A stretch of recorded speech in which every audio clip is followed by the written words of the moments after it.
আল্লাহ রাব্বুল আলামিন বললেন, ও পৃথিবীর মানুষ শোনো, ওয়াইয ক্বালা রাব্বুকা লিল মালাইকাতি ইন্নী জাইলুন ফিল আরদি খলিফা। আল্লাহ যখন ফেরেশতাদেরকে নিয়ে পরামর্শ করলেন, আমি পৃথিবীর জমিনে খলিফা মানে প্রতিনিধি প্রেরণ করব, তোমাদের মতামত কি? তখন ফেরেশতারা বলল যে আল্লাহ এলে কথা, আমরা তো আসি আপনার জন্য নিয়োজিত, আমরা তো আসি, প্রয়োজনে আরও বাড়িয়ে দেব দায়িত্ব, তার দরকার নেই, যা আমরা নাহনু আমরাই যথেষ্ট। যাদেরকে দুনিয়ায় পাঠাবেন তারা মারামারি করবে, কাটাকাটি করবে, হানাহানি করবে, খুন করবে, গুম করবে, আয়নাঘর বানাবে, ওই কথাগুলো এখন যেগুলো হচ্ছে এগুলো আল্লাহ মানুষ বানার সময় ফেরেশতাদের মুখ থেকে শুনছি। কথা কন না কেন? ফেরেশতারাই বলছে সে কথা। আল্লাহ কোরআন এই আয়াতের মাঝে আল্লাহ বললেন, আল্লাহ পাক আল্লাহ রাব্বুল আলামিনের ওই প্রশ্নের যে প্রশ্ন করেছিলেন জবাবে ফেরেশতারা বললেন, ক্বালু আতাজআলু ফিহা মান ইউফসিদু ফিহা ওয়া ইয়াসফিকুদ দিমাআ ওয়া নাহনু নুসাব্বিহু বিহামদিকা ওয়া নুকদ্দিসু লাক। আল্লাহ পাকের কাছে ফেরেশতারা বলল যে আল্লাহ নাহনু আমরাই যথেষ্ট, দরকার নাই যাদেরকে দুনিয়ায় পাঠাবেন তারা দুনিয়ার জমিনে গিয়ে মারামারি করবে, কাটাকাটি করবে, হানাহানি করবে, দিমা আকুম রক্তপাত ঘটাবে, ফাসাদ সৃষ্টি করবে। ও আমার মোলামগাড়ির এলাকার ভাইয়েরা, আল্লাহ পাকের সেই ফেরেশতাদের কথা আর বর্তমান প্রেক্ষাপট মিল আছে না নাই? আউযু বিল্লাহি মিনাশ শাইতানির রাজিম। বিসমিল্লাহির রাহমানির রাহিম।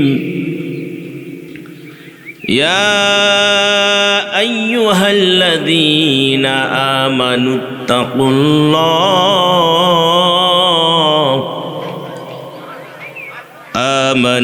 ইত্তাকুল্লাহা হাক্কা তুকাতিহি ওয়া লা তামুতুন্না ইল্লা ওয়া আনতুম মুসলিমুন।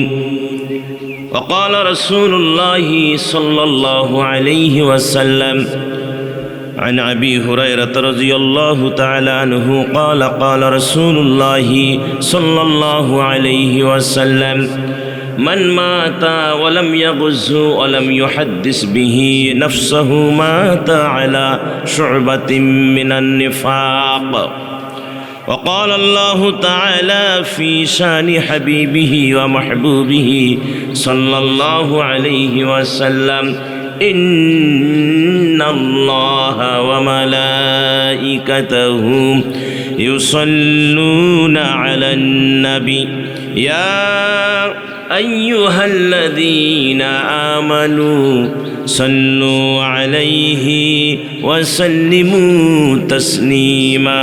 بلغ العلا بكماله كشف الدجى بجماله حسنة جميع خصاله صلوا عليه وآله صدق الله العظيم. উপস্থিত হাজিরান, আমাদেরকে এই সুন্দর একটা পরিবেশে আল্লাহওয়ালা মানুষগুলোকে, তরিকাপন্থী এই মানুষগুলোকে, আল্লাহর এই মেহমানগুলোকে একত্রিত হবার যে তৌফিক আল্লাহ আমাদের দান করলেন, এজন্য আমরা আরেকটা বার আলহামদুলিল্লাহ বললে আমাদের সমস্যা হবে কি?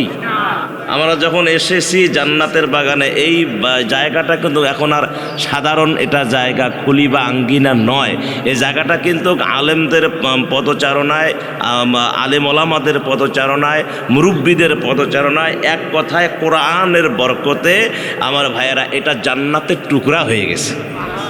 এটা কি হয়ে গেছে? এই মুহূর্তে জান্নাতের টুকরা হয়ে গেছে। তা আমরা কিন্তু সাধারণ কোনো জায়গায় বসি নাই, আমরা জান্নাতের বাগানে বসেছি। আর এই বসার তৌফিকটা কিন্তু আমাদেরকে আল্লাহ দিয়েছেন। অনেক রুগী আপনি দেখেন, হার্টের সমস্যা, লিভারের সমস্যা, কিডনির সমস্যা, হার্ট অ্যাটাক হয়ে তারা ব্রেন স্ট্রোক হয়ে, প্যারালাইজড হয়ে, ডায়াবেটিস হাই হয়ে অনেকে হাসপাতালে বিছানায় কাতরাচ্ছে, ছটফট করতেছে। অনেকে আবার বলেও ফেলে যে অমুক ব্যক্তি, অমুক নেতা মৃত্যুর সাথে পাঞ্জা লড়িতেছে, মানে মৃত্যুর সাথে হুড়াহুড়ি করতেছে। মৃত্যুর সাথে হুড়াহুড়ি করে, পাঞ্জা লড়ে, পাশাপাশি ধরে। বলতে হবে যে মৃত্যু যন্ত্রণায় কাতরাচ্ছে, কথা কারণ মৃত্যু যন্ত্রণায় কাতরাচ্ছে, রোগের কারণে কাতরাচ্ছে, দেখা মৃত্যুর সাথে হুড়াহুড়ি করেছে, পাঞ্জা লড়তেছে। এগুলো আমাদের সমাজে কিছু কথা চালু আছে আমার ভাইয়েরা, এরকম অনেক কথা চালু আছে। অযাচিত চিত্তেই হোক আর জেনেই হোক আমরা অনেক ভুল করে ফেলি। যেমন ওই যে একটা ভুল, এখানে শরীয়তের একটা ভুল দেখেন, আমরা নামাজ সকলেই পড়ি কি পড়ি না? লম্বা টুপি আলারাও পড়ি, খাটো টুপি আলারাও পড়ি, জাল টুপি আলারাও পড়ি, পাড়া পাঞ্জাবিও পড়ি, লম্বা পাঞ্জাবিও পড়ি। অনেকে হয়তো বলে যে নামাজ পড়বো কোথায়, সব জায়গায় শয়তান সেজদা দিছে, নামাজ পড়া তো জায়গায় থই নেই। অনেকে বিভিন্ন কথাবার্তা বলে, কেউ বলে শরীয়ত নিয়ে ব্যস্ত, কেউ বলে মারফত নিয়ে ব্যস্ত।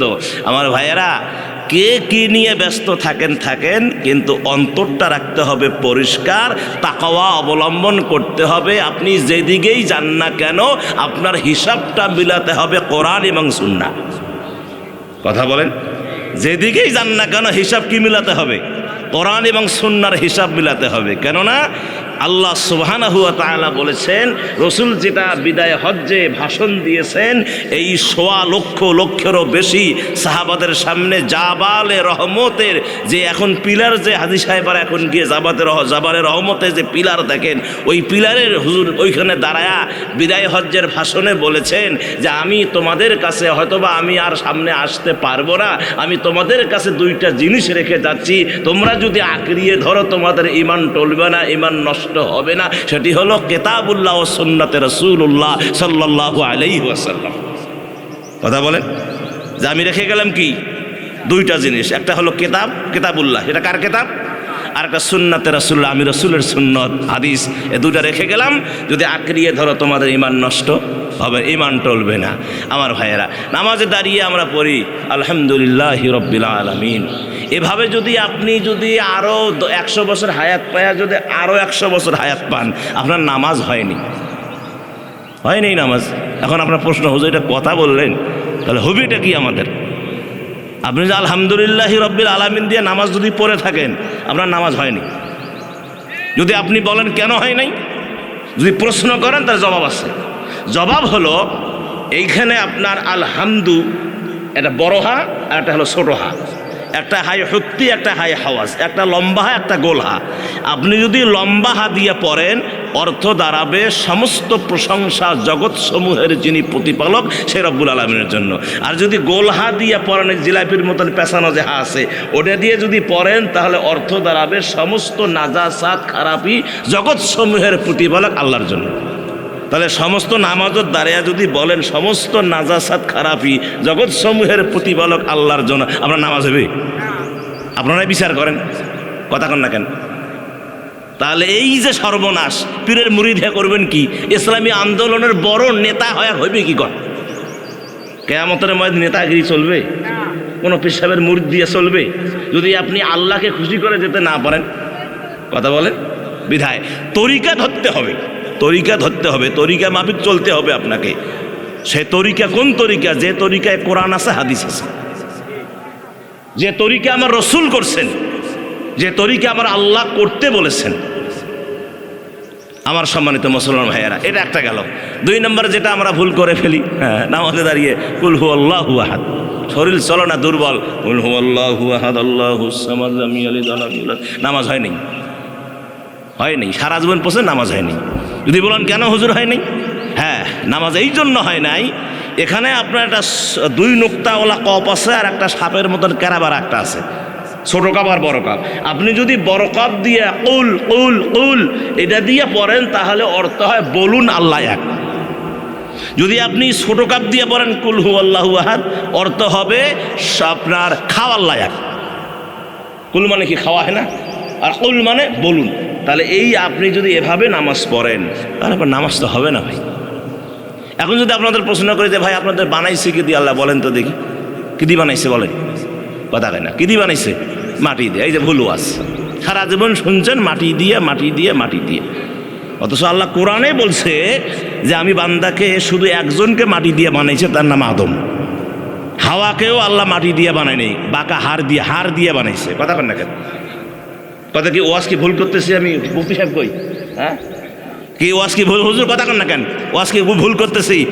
আদমকে আল্লাহ বানাইছে মাটি দিয়া ডাইরেক্ট, হাওয়াকে বানাইছে আদমের বাম পাজরের হাড় দিয়া ডাইরেক্ট। কথা কন? তাই আমাদের কি দিয়ে বানাইছে? তাহলে ইয়েতে বোঝা হলো প্লাস্টিক দিয়ে বানাইছে নাকি? প্লাস্টিক দিয়ে বানাইছে। সেটা আপনিও বলবেন না। কোরআনুল কারিমে মানুষকে আল্লাহ কি দিয়ে বানাইছে অনেকগুলো আয়াত আছে, অতগুলো আয়াত বলার তোর সুযোগ আমার নাই আমার ভাইরা। এখানে শুধু একটা আয়াত আপনাদের, সূরা মুমিনুনের 12 নম্বর আয়াত। আল্লাহ রাব্বুল আলামিন কোরআনুল কারিমের সূরা মুমিনুন 12 নম্বর আয়াত আল্লাহ পাক বললেন, লাকাদ খালাকনাল ইনসানা লাকাদ খালাকনাল ইনসানা মিন সুলালাতিন মিন তিন। আল্লাহ মানুষকে সৃষ্টি করেছেন মাটির নির্যাস থেকে। সুবহানাল্লাহ কোন? মাটির কি থেকে? নির্যাস। ডাইরেক্ট মাটি নয়, মাটির নির্যাস থেকে। নির্যাস মানে এই মাটিতে উৎপাদিত শাক সবজি, ফল মূল, আপেল কমলা লেবু ইত্যাদি, কাঁঠাল, তারপরে আম জাম, কাঁঠাল লিচু, ধান গম জব যা আছে এগুলো মাটির থেকে উৎপাদিত হয়, এগুলো আমরা খাই। এগুলো খাওয়ার পরে পেটের ভিতরে যায়, আর আমার আল্লাহ এই পেটের ভিতরে একটা মেশিন সেট করে রেখে দিয়েছেন যার নাম হলো পাকস্থলী। এটার কাম হলো পেশা। যখন পেশা শুরু হয়ে যায়, আমার আল্লাহ সুবহানাহু ওয়া তাআলা এই পেশা খাওয়ার পরে রসটাকে আলাদা করেন, ভুসিটাকে আলাদা করেন। ভুসিটা পেছন দিক দিয়ে বাহির হয়ে যায় প্রাকৃতিক চাপে, আর রসটাকে আল্লাহ এমন একটা জায়গায় রেখে দেন। আমার মুসলমান ভাইজান, আপনি যদি অসুস্থ হন, একটা রোগীর 10টা রোগ আছে। কয়টা রোগ? তাহলে 10টা রোগের ট্যাবলেট হলো প্যারাসিটামল। হ্যাঁ, কথা কয় না? 10টা রোগের ট্যাবলেট কি প্যারাসিটামল? আমাশার হলো মেট্রোপ্রাজল যা আছে, মানে মেট্রো যেটা গ্রুপ যা আছে। তারপরে আপনার জ্বর টর সর্দি টর্দি হলে প্যারাসিটামল গ্রুপ মারে। কথা কয় না কেন? তারপরে হার্ট হলে তার একটা আলাদা, কিডনি হলে তার আলাদা, সর্দি হলে তার আলাদা, মাথা ব্যথার আলাদা, কিডনির আলাদা, তারপরে গায়ে ব্যথার আলাদা। কথা কয় না কেন? হ্যাঁ, ওই যে রসটা আছে না, আমার আল্লাহ সুবহানাহু ওয়া তাআলা যদি প্রত্যেকটা রোগের যদি এরকম ঔষধ আলাদা আলাদা থাকে, তাহলে এই যে রস আছে, এই রসটা আল্লাহ এক জায়গায় রেখে ওটাকে আবার সেক্টরে সেক্টরে ভাগ করেন। ভাগ করে আমার সম্মানিত ভাইয়েরা, যেটা চোখের প্রয়োজন ওই তার দিয়ে চোখে পৌঁছায় দেন। কিডনির যেটা প্রয়োজন কিডনিতে পৌঁছায় দেন। দেহের শক্তির যেটা প্রয়োজন শক্তির কাজে আল্লাহ তার দিয়ে পৌঁছায় দেন। জিহ্বার যেটা প্রয়োজন, দাঁতের যেটা প্রয়োজন, লিভারের যেটা প্রয়োজন, এভাবে রব্বুল আলামিন সেখান থেকে পাস করে তার দিয়ে সেই জায়গায় আল্লাহ পাঠায় দিয়ে সতেজ করেন বান্দার এ বডিকে। আমার ভাই, আর একটা রস রব্বুল আলামিন সেটাকে আল্লাহ পাক এমন একটা নির্দিষ্ট জায়গায় রেখে দেন, সেই জায়গায় থাকার কারণে পচে দুর্গন্ধ হয়ে যায়। আর সেই রসটা আমার মা আমার বাবা যখন তারা হালাল কাজে মিলিত হয়ে যায়, বাবার থেকে দ্রুত গতিতে সেই রস মায়ের জীর্ণ কুঠিরে ঢুকে যায়। আর আল্লাহ পাক ওই জীর্ণ কুঠিরের মুখটা কুদরতি কায়দায় বন্ধ করে দেন। দিয়া 40 দিন আল্লাহ পাক রিফাইন করেন, শোধন করেন। ওই রসটাকে শোধন করে সেটাকে আবার রক্তের ফোঁটায় পরিণত করেন। সুবহানাল্লাহ। আবার 40 দিন শোধন করে রিফাইন করে আল্লাহ সেটাকে গোস্তের টুকরায় পরিণত করেন। পরিণত করে ওই গোস্তের টুকরার ভিতরে এই যে মানুষের মাথা, ঘিলু, হাড়, হাড্ডি, কান, নাক, চোখ, মুখ সব সিটিং ফিটিং আর ফিটিং সিটিং করে 10 মাস 10 দিন পরে ওই যে রস, এই যে আপনারা যে বলে সুলালাতিম মিন তিন, ওই রস আল্লাহ আস্ত একটা মানুষের আকৃতিতে বানায়া মায়ের ওই চিকন রাস্তা দিয়ে 10 মাস 10 দিন পরে মায়ের কলিজার টুকরা সন্তান আমরা আল্লাহ দুনিয়ায় পাঠিয়ে দেন। জোরে বলেন না সুবহানাল্লাহ। তাহলে অনেকগুলো ভুল কিন্তু আজকে সংশোধন হলো। তাহলে কুলহু বলা যাবে না, আলহামদু বলা যাবে না। আর আমরা কিসের তৈরি এটাও আর ওই জেহেন থেকে তুলে দেন। এখন বলেন যে আমরা মাটির নির্যাস থেকে আল্লাহ আমাদের সৃষ্টি করেছেন, সম্মান দিয়েছেন সমস্ত সৃষ্টির উপরে। সুবহানাল্লাহ। সম্মান কি দিয়েছেন? সমস্ত সৃষ্টির উপরে। এখন আসেন আমার তেলাওয়াতকৃত আয়াত থেকে দুটি কথা আপনাদেরকে শোনায়া দেই। আমি কোরআনুল কারীমের সূরাতুল বাকারার 208 নম্বর আয়াতে কারিমা তেলাওয়াত করেছি। কত বাবা? 208। এই সূরার ভিতরে মোট আয়াত আছে 286টি, আর রুকু আছে 40টা। আর এই সূরার একটা শানে নজুল, যেহেতু এখানে তো তাফসির মাহফিল না, এটা দোয়ার অনুষ্ঠান, একটা শানে নজুল আছে। এই শানে নজুলটা যদি শোনেন আপনারা 1 মিনিটে বলতে পারি, বলা যাবে? বলা জানা দরকার আছে যে সূরা বাকারা শানে নজুলটা কি। অনেক মুফাসসির কেরাম অনেকভাবে বলে, তা আমি যেটা পেয়েছি সেটি হলো যে মুসা আলাইহিস সালাতু ওয়াস সালামের পিরিয়ডে একটা মানুষকে খুন করা হলো। যেমন আমাদের বাংলাদেশে খুন হয় কি হয় না, গুপ্ত খুন হয়। সেদিন দেখলাম যে আপনার কি বলে ধান খেতে মাইরা রেখে দিছে, পুকুরের পানার নিচে মাইরা রেখে দিছে। আমার কোনো হিসাব নাই আমার ভাইয়েরা, এরকম চলছে। তো ওই সময়ও এই মারামারি কাটাকাটি হানাহানি ছিল, আছে, এবং কিয়ামত পর্যন্ত। কথা কেন না কেন? আল্লাহ তো যখন মানুষ বানার জন্য আল্লাহ সিদ্ধান্ত নিলেন, এই জিনদেরকে ধ্বংস করে দিয়ে এই যে একটা গ্যাপ ছিল, এই গ্যাপের পরে আমার আল্লাহ সিদ্ধান্ত নিলেন যে আমি দুনিয়াতে মানুষ আবাদ করব, প্রতিনিধি পাঠাবো, খলিফা প্রেরণ করব। এই কথা চিন্তা করে আমার আল্লাহ ফেরেশতাকে ডাক দিয়ে একটু পরামর্শ নিলেন। পরামর্শের কথাটা আল্লাহ কোরআনে ঢুকায়া দিয়েছেন। সুবহানাল্লাহ। সূরা বাকারার 30 নম্বর আয়াত পড়েন নাই কোনোদিন?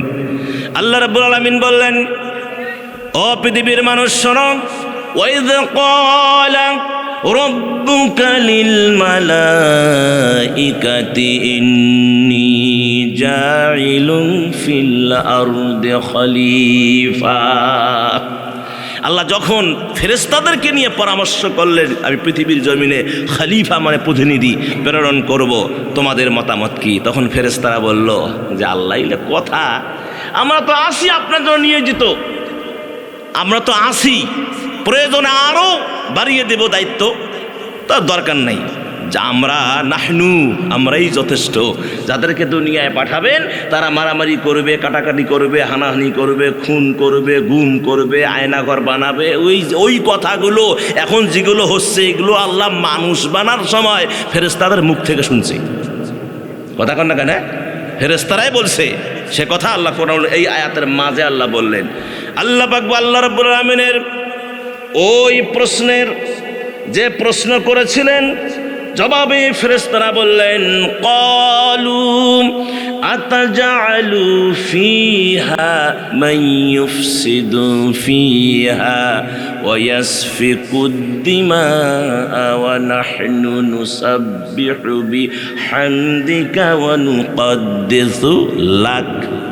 আল্লাহ পাকের কাছে ফেরেশতারা বলল যে আল্লাহ, নাহনু আমরাই যথেষ্ট, দরকার নাই যাদেরকে দুনিয়ায় পাঠাবেন তারা দুনিয়ার জমিনে গিয়ে মারামারি করবে, কাটাকাটি করবে, হানাহানি করবে, দিমাআকুম রক্তপাত ঘটাবে, ফাসাদ সৃষ্টি করবে। ও আমার মোলামগাড়ির এলাকার ভাইয়েরা, আল্লাহ পাকের সেই ফেরেশতাদের কথা আর বর্তমান প্রেক্ষাপট মিল আছে না নাই?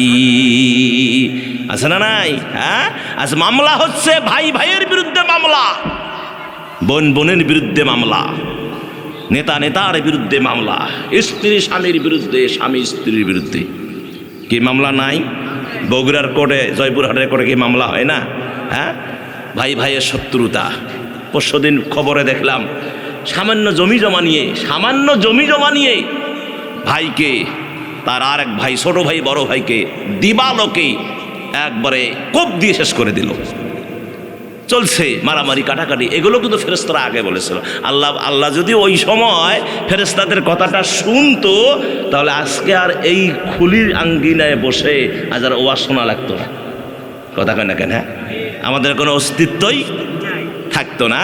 কিন্তু আমার আল্লাহ দয়া করে মায়া করে আমাদের বানায়া আল্লাহ পাক বললেন কলা, হে তোমরা শোনো, আল্লাহ পাক বললেন কলা ইন্নী আ'লামু মা লা তা'লামুন। ও আমার ফেরেশতারা শোনো, আমি যাহা জানি তোমরা তাহা জানো না।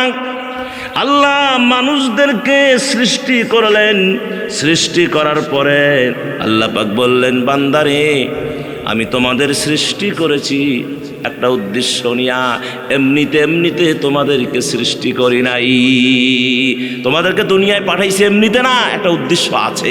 ফেরেশতারা বাধা করেছিল, আমি বাধা মানি নাই, আমি সেই বাধাকে উপেক্ষা করে তোমাদেরকে সৃষ্টি করেছি, একটা উদ্দেশ্য আমার আছে। আমরা এখানে আসছি, এই যে কি ভাই জানি, শুভ ভাই, উনি আমাদেরকে দাওয়াত করে, আলহামদুলিল্লাহ।